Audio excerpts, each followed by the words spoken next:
शिक्षकों का कहना है कि राज्य सरकार को पावर था तो उसने आपको डिसमिस कर दिया।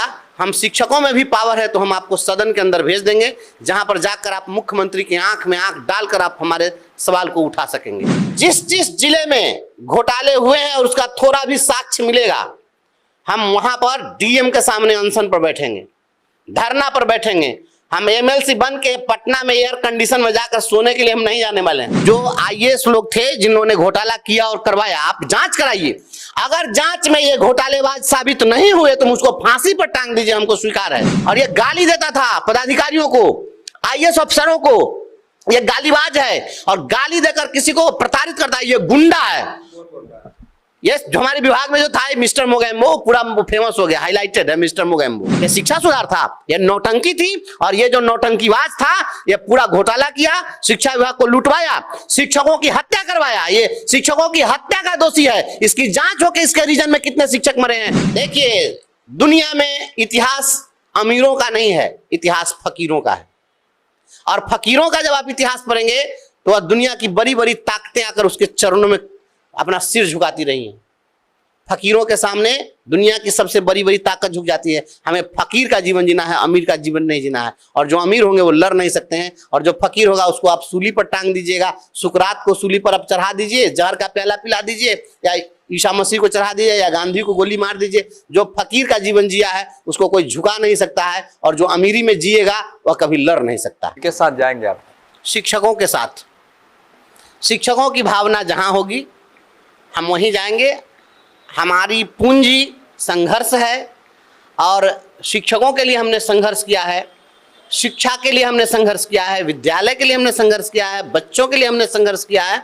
तो जो पढ़ा लिखा समाज है, जो प्रबुद्ध समाज है, वो जहां जाएगा, जिसके साथ रहेगा हम उसके साथ रहेंगे। कई सारी पार्टियां हैं, सुनने में ये तो भी आ रहा चर्चा है कि आपको ऑफर आ रहा है बहुत सारी पार्टी से। स्वाभाविक है कि सभी लोगों को, जो भी राजनीतिक दल हैं, सभी लोग गुना भाग करते रहते हैं, जोर घटाव अपना देखते रहते हैं। तो सभी लोगों को जिनको लग रहा है कि ये जीतने वाले कैंडिडेट हैं, इनकी जीत सुनिश्चित है, तो सभी राजनीतिक पार्टियां कहीं ना कहीं संपर्क साधने में लगी है। सभी लोग पार्टियों से आ रहा है फोन, लोग संपर्क कर रहे हैं। तो ये सब चुनाव में होता रहता है, राजनीति में सब होता है। तो अपना जो भी होगा देखा जाएगा, उसमें कोई दिक्कत नहीं। कोई प्लान नहीं बनाए अभी? हम प्लान क्या बनाएंगे? अभी चुनाव में तो वक्त भी है, अभी तो वोटर बनाने की बात है। वोटर जब बन जाएगा तो उसके बाद तय होगा कि क्या करना है। अभी हम लोग वोटर बनाने के अभियान में लगे हैं। पूरे इस 4 जिले में 60,000 शिक्षक हैं और शिक्षकों के समक्ष यह चुनाव नहीं चुनौती है, और शिक्षकों ने इस चुनौती को स्वीकार किया है। शिक्षकों का कहना है कि राज्य सरकार को पावर था तो उसने आपको डिसमिस कर दिया। हम शिक्षकों में भी पावर है तो हम आपको सदन के अंदर भेज देंगे, जहां पर जाकर आप मुख्यमंत्री की आंख में आंख डालकर आप हमारे सवाल को उठा सकेंगे। जब सड़क पर बोलने से इतना पेट मरोड़ी होता है तो हम जब हाउस में जाकर बोलेंगे तो कितने लोगों को मथबत्ती पकड़ लेगा। इसलिए शिक्षकों ने ठान लिया है और शिक्षकों के वजूद की लड़ाई, इसलिए शिक्षकों के सम्मान की लड़ाई को एकदम मंजिल मुकाम तक पहुंचाएंगे। अगर आप जीत गए चुनाव, जिस प्रकार से आप अभी आवाज उठा रहे हैं भ्रष्टाचार को लेकर, तो क्या जिस प्रकार से जो घोटाला हुए, जो आप जो अधिकारी है, आईएएस अधिकारी, उनके खिलाफ लगातार आप आवाज उठा रहे हैं, तो क्या उसकी जांच होगी? जांच होगी नहीं, जांच करनी पड़ेगी। जांच इनको करनी पड़ेगी। ये लीपा पोती जो कर रहे हैं, मैं बार बार कहता हूं कि जो घोटाले हुए हैं शिक्षा विभाग में, ये सत्ता संरक्षित घोटाला था, सत्ता नियोजित घोटाला था, और सत्ता के खिलाफ लड़ाई होगी। ये माननीय मुख्यमंत्री नहीं चाहते हैं कि इसकी जांच हो। अगर वह चाह लेते तो दूध का दूध और पानी का पानी हो गया होता। लेकिन ये लोग देख रहे हैं कि इतना बड़ा घोटाला हुआ है, इतने लार्ज स्केल पर स्कैम हुआ है कि अगर इसकी जांच होगी तो पूरी सरकार लपेटे में आ जाएगी और सरकार को कटघरे में खड़ा होना पड़ेगा। तो ये लोग नहीं चाहते हैं कि इसकी जांच हो। हम जब एमएलसी बनकर आएंगे, बहुत वक्त नहीं है, आप देखते रहिए, बहुत जल्द नवंबर में तो लगभग चुनाव हो ही जाना है। कितना समय है? 3 महीने का समय, वेट कर लीजिए। उसके बाद जिस जिस जिले में घोटाले हुए हैं और उसका थोड़ा भी साक्ष्य मिलेगा, हम वहां पर डीएम के सामने अनशन पर बैठेंगे, धरना पर बैठेंगे। हम एमएलसी बन के पटना में एयर कंडीशन में जाकर सोने के लिए हम नहीं जाने वाले हैं। हमारी पूंजी है संघर्ष और हम अपनी पूंजी बढ़ाएंगे, इसको घटने नहीं देंगे। और हर कोई अपनी पूंजी बढ़ाना चाहता है, हमें आर्थिक पूंजी नहीं बढ़ानी है। मैं इकोनॉमिकली कैपिटलिस्ट नहीं बनना चाहता हूं, स्ट्रगल कैपिटलिस्ट जरूर बनना चाहता हूं। और संघर्ष की पूंजी को हम बढ़ाएंगे और पूरे बिहार के लोग देखेंगे कि आज संघर्ष करने वाले लोग जो हाशिए पर जा रहे थे, संघर्ष करने वालों में एक नया विश्वास पैदा होगा कि संघर्ष के बल पर भी लोग आगे बढ़ सकते हैं। चुनाव से पहले बृजवासी जी आपने भी देखा होगा, हमने भी देखा, बहुत सारे नेता आते हैं, वो सभी बड़े बड़े भाषण देते हैं, बड़े बड़े ऐलान करते हैं मन से कि हम आएंगे तो भ्रष्टाचार को मुक्त करेंगे। लेकिन जब चुनाव जीत जाते हैं तो कहीं ना कहीं भ्रष्टाचार में लिप्त हो जाते हैं। तो कहीं ऐसा तो नहीं है कि आप भी चुनाव जीते और फिर उसी प्रकार से जिस प्रकार से आवाज उठा रहे हैं वहां जाकर आवाज बंद हो जाए? देखिए, हर व्यक्ति की अपनी प्रकृति होती है और जो व्यक्ति, आप अभी जिस बिल्डिंग में बैठे हुए हैं, यह बिल्डिंग कितनी टिकाऊ होगी, यह बिल्डिंग आपको कितना आनंददायक हो सकती है, इस बात पर डिपेंड करेगा कि यह किन चीज़ों से बना हुआ है, इसमें किस प्रकार का मटेरियल लगा है।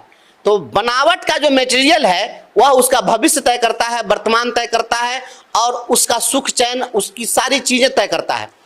हमारी जो अपनी जो शारीरिक बनावट है, मानसिक संरचना है, हमारा जो व्यक्तित्व की, जो हमारे व्यक्तित्व की जो संरचना है वह संघर्ष है। हम कोई बाबू के घर में पैदा नहीं लिए थे, हम कोई जमींदार के घर में पैदा नहीं लिए हैं, हम किसी राजनेता, मंत्री और विधायक के कोख में पैदा नहीं लिए हैं। मैं एक शिक्षक का बेटा हूं। मेरे पिताजी प्राइमरी स्कूल के टीचर थे और बहुत स्वाभिमानी शिक्षक थे।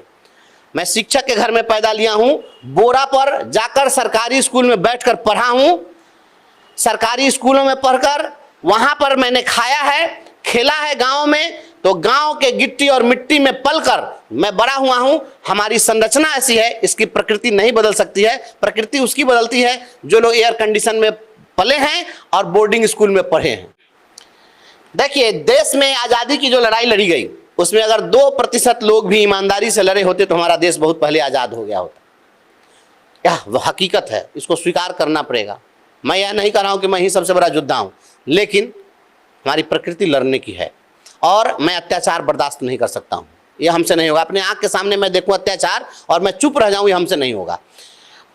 ये एक षड्यंत्र के तहत सुनियोजित तरीके से शिक्षा विभाग में मिस्टर मोगेम्बो को भेजा गया, और भेजा गया इसलिए क्योंकि वहां शिक्षा व्यवस्था में सुधार नहीं करना था, बल्कि शिक्षा विभाग में जो संचित धन था उसको लुटवा देना था और उसमें से लूट लेना था। मैं बार बार कहा हूं कि ये शिक्षा विभाग में जो IAS लोग थे जिन्होंने घोटाला किया और करवाया, आप जांच कराइए। अगर जांच में ये घोटालेबाज साबित नहीं हुए तो मुझको फांसी पर टांग दीजिए, हमको स्वीकार है, लेकिन आप जांच करा लीजिए इसकी। ये लोग आए थे, घोटाला करना था। महाभारत का जो प्रसंग आता है कि उसमें धर्मराज युधिष्ठिर से झूठ बोलवाना था, तो उन्होंने कहा कि मैं झूठ न बोलूंगा। तो भगवान श्री कृष्ण ने चाल चल दी, कहा कि जब ये सत्य बोल दे उसके बाद में कंफ्यूज करने वाले पार्ट के समय ढोल मजीरा बजा दो। तो उन्होंने कह दिया अश्वत्थामा हता नरह वा कुंजरा। तो अश्वत्थामा हता, अश्वत्थामा मारा गया है, और नरह वा कुंजरा वो आदमी था कि हाथी था। कंफ्यूजन वाला जो पार्ट था उसको ढोल मजीरा पिटवा दिया। द्रोणाचार्य ने केवल इतना ही सुना कि अश्वत्थामा मारा गया। ये ढोल मजीरा पीटा जा रहा था सच्चाई को छुपाने के लिए। ये शिक्षा सुधार के नाम पर होली और दिवाली के दिन स्कूल खुलवाने की जो व्यवस्था की गई, ये जन्माष्टमी और कृष्ण और रक्षाबंधन के त्योहार के अवसर पर विद्यालय खोलने की जो बात की गई, ये शिक्षा सुधार था, ये नौटंकी थी। और ये जो नौटंकीबाज था ये पूरा घोटाला किया, शिक्षा विभाग को लुटवाया, शिक्षकों की हत्या करवाया। ये शिक्षकों की हत्या का दोषी है। इसकी जांच हो कि इसके रीजन में कितने शिक्षक मरे हैं, और किसी एक ACS के रीजन में एक छोटे से 10 महीने के कार्यकाल में इतने शिक्षकों की कभी मौत हुई हो तो आप पता कर लीजिए, कभी नहीं हुई होगी। लोग रोड एक्सीडेंट में प्रेशर के कारण मरे हैं। यह यातना दिया है, यह मानसिक यातना देकर लोगों को मारा है। और यह गाली देता था पदाधिकारियों को, IAS अफसरों को। यह गालीबाज है और गाली देकर किसी को प्रताड़ित करता है, यह गुंडा है। ये जो हमारे विभाग में जो था मिस्टर मोगेम्बो, पूरा फेमस हो गया, हाईलाइटेड है मिस्टर मोगेम्बो। उसका तो हमने नामकरण कर दिया। उसका क्या नाम लेना है? माँ बाप जो उसका नाम रखा था वो तो इतना खूबसूरत नाम था जिस नाम को उसने कलंकित कर दिया, इसलिए उसको हम अब उसके वास्तविक नाम से हम नहीं बुलाते हैं। वास्तविक नाम तो उनके माता पिता अच्छे थे जिन्होंने इतना अच्छा नाम रखा था, लेकिन वो तो उस नाम को कलंकित कर दिया वो व्यक्ति। उसके घर का नाम वास्तविक नाम मुन्नू है, पता कर लीजिए। गोरखपुर का रहने वाला, हम सब पता कर लिए, उसका घर द्वार सब, इंक्वायरी सारा खतियान कुंडली जी सब पता कर लिए हैं। लड़ाई जो है ना ये होगी। मैं एमएलसी बनूंगा तो मैं इसके लिए संघर्ष करूंगा, और जान लीजिए ये लड़ाई चलेगी। बिहार का सबसे बड़ा घोटाला हुआ है और इस घोटाले का भंडाफोड़ करेंगे। हमारे बोलने से पहले कोई नहीं बोल रहा था, कोई बोला? कोई नहीं बोल रहा था। हमको नोटिस आ जाएगा, हम पर एफआईआर हो जाएगा। अरे एफआईआर से कौन डरता है? गांधी भी जेल में गए हैं, बड़े बड़े लोग जेल में गए हैं, भगत सिंह को फांसी पर चढ़ना पड़ा है। आदमी क्या है, जीवन है, जिसका जन्म हुआ है उसकी मृत्यु तय है, अंतिम परिणाम तो मृत्यु ही होनी है, तो डरना किस बात का है? और ऐसा थोड़ा है कि भगवान हैं। ये सारे लोग घोटाले पर पर्दा डालने के लिए ऐसा किए, लेकिन इनका घोटाला छिपा नहीं, ये घोटाला अब छप गया है, छिपने वाला नहीं है, और ये सब चीज सामने आएगा। जाइए सारा समरसेबुल देख लीजिए ना, कहाँ कहाँ क्या क्या स्थिति में है।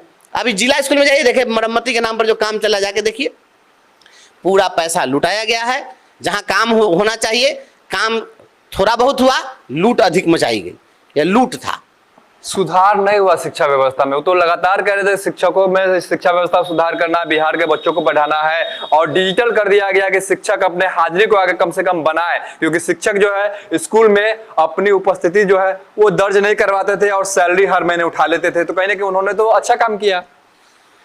कहाँ कहाँ का शिक्षक जो है नहीं जाता था और सैलरी उठा लेता था? हमको बताइए, हमको 5 क्वेश्चन मास्टर के नाम बताइए। हम 5 का पूछ रहे हैं जहां नहीं जाता था और सैलरी उठा लेता था। क्या क्या कारण रहा कि मतलब डिजिटल किया गया कि सभी लोग आकर सुबह में हाजिरी आकर बनाना, ये हर हाल में टाइम पे पहुंचकर हाजिरी बनाना है?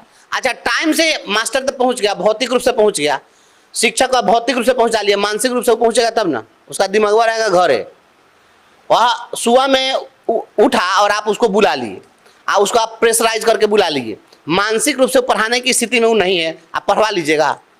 शिक्षक का और जितने कर्मचारी हैं, जितने भी लोग हैं, दुनिया के तमाम मजदूर, तमाम कर्मचारी, ये सभी लोग शारीरिक श्रम का पैसा लेते हैं। केवल एक शिक्षक है जो ब्रेन ड्रेन का पैसा लेता है, और जिसके पास में ब्रेन रहेगा, ड्रेन करने की स्थिति में तब ना ड्रेन करेगा। आप तो पहले ही उसको चोक कर दे रहे हैं, तो कहां से ब्रेन ड्रेन करेगा? ये सब राजपथ बनाकर कमीशन खाने वाले लोग, ज्ञान पथ के नाम पर इन्होंने लूट मचा दी। ज्ञान पथ को दुरुस्त करने के नाम पर लूट मचाई, ये लूट का खेल चला। डिजिटल हाजिरी बना देने से सारा सुधार अगर हो जाता, थाना में घुस बंद हो गया, डिजिटल हाजिरी बनवा रहे हैं, सिपाही सब ट्रक वाला से 10 रुपया सुनना बंद कर दिया है। ये सब जो हो रहा है पूरा का पूरा लूट है, घोटाला है, इस सबसे कुछ नहीं होने जाने को है। ये डिजिटल करते रहिए, कुछ नहीं होगा। एक बार आया था सुबह में, ओडीएफ करना है, ओपन डिफिकेशन फ्री, खुले में शौच से मुक्त करना है। क्या किया, शिक्षक को लगा दिया उसमें कि आप लोग जाइए और सुबह में सड़क किनारे जो शौच करेगा उसके साथ सेल्फी खींचिए। ऐसा ऐसा पगला अब पदाधिकारी होता है और ऐसी पगली सरकार होती है। अब बताइए कि कोई शौच कर रहा है, उसका वो फोटो देखना चाहता है, ये कौन डिजिटाइजेशन है भाई? तो इस तरीके से टीचर को पागल करके फिर हमें सब बर्बाद करने पर लगा और कुछ नहीं। ऐसा बात बोल रहे हैं कि आपको भी हंसी आ जाएगी, लेकिन खास करके बात करेंगे के पाठक को लेकर। लगातार जो है इनके और के पाठक के बीच में विवाद रहा। इसी कारण रहा कि पहले सस्पेंड हुई और उसके बाद विभागीय कार्रवाई होगी, अब तो बर्खास्त हो गए हैं। अब आप चुनाव के पहले से आप तैयारी कर रहे थे कि मतलब हमको बर्खास्त कर ही दिया जाए, हम चुनाव जाके लड़े? हम काहे के लिए ऐसा चाहेंगे? हम शिक्षक रहना चाहते हैं। मैं विधान पार्षद भी बन जाऊंगा तो आप लोग चलिएगा मेरे साथ, हम हर दिन जाके किसी स्कूल में 2 क्लास ले लेंगे, हम जाके पढ़ाएंगे बच्चों को। मैं शिक्षक रहना चाहता था, इन्होंने डिसमिस किया, तो मेरा निर्णय थोड़ी है चुनाव लड़ने का। अगर हमको अगर रहता चुनाव लड़ना तो डिसमिसल के पहले ही हम फॉर्म वॉर्म बंटवाते रहते, हम कुछ तैयारी करते रहते, हम कभी कुछ किए ऐसा कुछ नहीं था। शिक्षकों की यह राय हुई कि सरकार को पावर था तो डिसमिस कर दी सरकार, और शिक्षकों को पावर है तो सदन के अंदर शिक्षक हमको भेज देंगे, ताकि जाकर हम वहां चीफ मिनिस्टर के आंख में आंख डाल करके वहां बात कर सकें। कहां तक तैयारी पहुंची? तैयारी अभी पूरे चारों जिले में 60,000 हमारे शिक्षक हैं। हमने कहा है कि अन्य लोगों पर भी हम लोग प्रयास कर रहे हैं, सभी लोगों को जोड़ रहे हैं, लेकिन जिसके लिए हमने अब तक काम किया है, कम से कम सबसे पहले उन तक हम पहुंचे। तो हमने अपना एक संदेश पत्र के रूप में हमने भेजा है और फॉर्म भेजा है। 70,000 फॉर्म हमने अपने विद्यालयों को भेज दिया। फिर भी कुछ जगह फॉर्म कम पड़ा है, तो 30,000 फॉर्म और प्रिंट होकर आ गया है और सभी जगह जा रहा है। 4 जिले हैं, 54 प्रखंड है, 1001 पंचायत हैं। सभी पंचायतों तक हम लोगों का फॉर्म पहुंच गया है, विद्यालयों तक हम पहुंचवा रहे हैं। मुजफ्फरपुर जिले में 385 पंचायत है सभी 385 पंचायतों में हमारा फॉर्म चला गया, सभी विद्यालयों में। कुछ 10% विद्यालय में नहीं पहुंच सका है, वो 1-2 दिन में चला जाएगा। और चारों जिले में सभी पंचायतों तक फॉर्म पहुंच गया है, सभी जगह लोग लग गए हैं। सोशल मीडिया में भी आप देख रहे होंगे, लोग जा रहे हैं, अपना काम कर रहे हैं। हम लोग बहुत अच्छी तैयारी हम लोग को विशेष क्या करना है, तैयारी वो करेंगे जो पहले अपना 500 रुपया फीस लेके डॉक्टरी कर रहे हैं, तैयारी वो करेंगे जो और दूसरे पैसा में लगे तो अपने काम में लगे थे। हम तो सब 24 घंटा तैयारी में रहते हैं। तैयारी कौन सी करना है, लोग से कनेक्ट होना है। तो दूसरा तो हम कोई काम कर दें, ना मेरा कोई होटल है, ना कोई पेट्रोल पंप है, ना मेरा कोई व्यवसाय है। हम तो काम कर दें, या तो स्कूल में बच्चे को पढ़ाया, नहीं तो सुबह से उठकर संघर्ष, और रात को सोने गए तो संघर्ष, रात में सपना भी आया तो संघर्ष। जन स्वराज का युवा सम्मेलन कल पटना में हुआ है, उसमें आप भी मंच पे थे, आपने भी संबोधन किया युवाओं को। क्या आप जन स्वराज के साथ गए?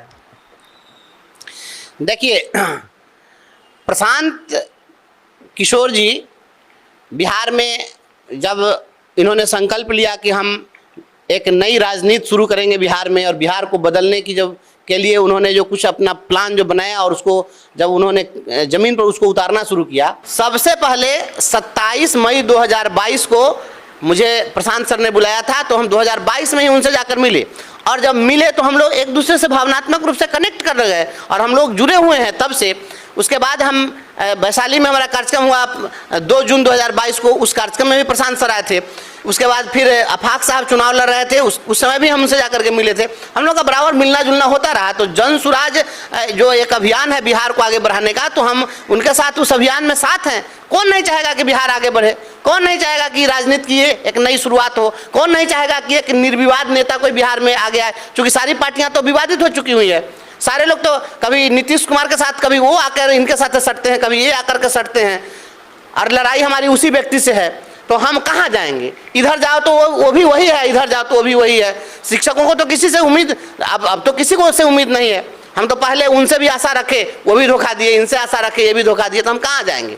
तो हमें तो कोई ना कोई एक ऐसा विकल्प चाहिए ना जो निर्विवाद हो, जो विवादित नहीं हो। प्रशांत सर ने सपोर्ट किया है कि नहीं, समान काम के बदले समान वेतन मिलना चाहिए। उन्होंने कहा है कि नहीं, संविदा के आधार पर शिक्षकों का जो शोषण हो रहा है, अन्य कर्मियों का शोषण हो रहा है, ये गलत हो रहा है। तो वो जेन्युइन मुद्दा उठाते हैं। हमें बुलाया उन्होंने बुलाया कि नहीं, एक ऐसे ऐसे युवाओं का सम्मेलन है, उसमें आप आइए। तो उन्होंने बुलाया। जब भी उन्होंने आदेश दिया है हम उनके साथ रहे हैं, और आज भी साथ हैं, कल भी साथ रहेंगे। ऐसा क्या है? हम अगर बाद में हम चुनाव भी जीत जाएंगे, उसके बाद भी बिहार के विकास के लिए, नौजवानों के सवाल पर, एक और प्लीज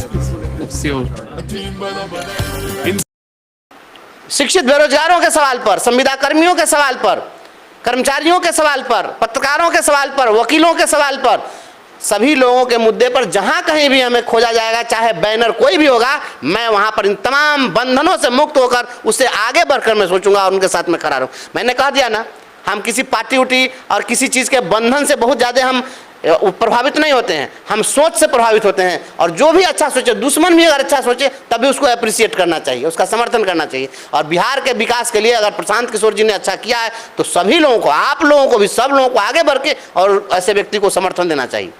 2 सितंबर को उनका कहने के प्रत्याशी का घोषणा हो जाएगा। आप उनके साथ में कह रहे हैं कि उनके सोच से हम प्रभावित है, तो क्या उम्मीद लगाया जाए?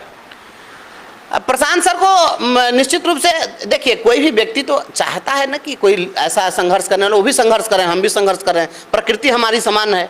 तो उनको भी, और हमें देख रहे हैं, आखिर 2 साल से तो हमें भी वो देख रहे हैं, तो 2 साल से हमें भी देख रहे हैं, जान रहे हैं, हम भी उनसे जुड़े हुए हैं। ऐसा थोड़ा ही है कि हम उनसे नहीं जुड़े। हम शिक्षक थे, इसलिए हम उनके कार्यक्रमों में मंच पर जाकर हम पहले नहीं बोल सकते थे। अब वो जहाँ बुलाएंगे, जहाँ पर हैं वहाँ हम जाएंगे। और मुझे लगता है कि जन स्वराज कहीं ना कहीं हमारे लिए बेहतर कुछ सोच रहा है, और जन स्वराज को हम पर विश्वास है, और जो अगर उनका विश्वास है तो उस विश्वास पर हम खरा उतरेंगे, और हम उम्मीद रखते हैं। आखिरी सवाल है, अगर आप चुनाव जीत गए तो क्या क्या जो काम बचे हैं उस काम को पूरा करेंगे?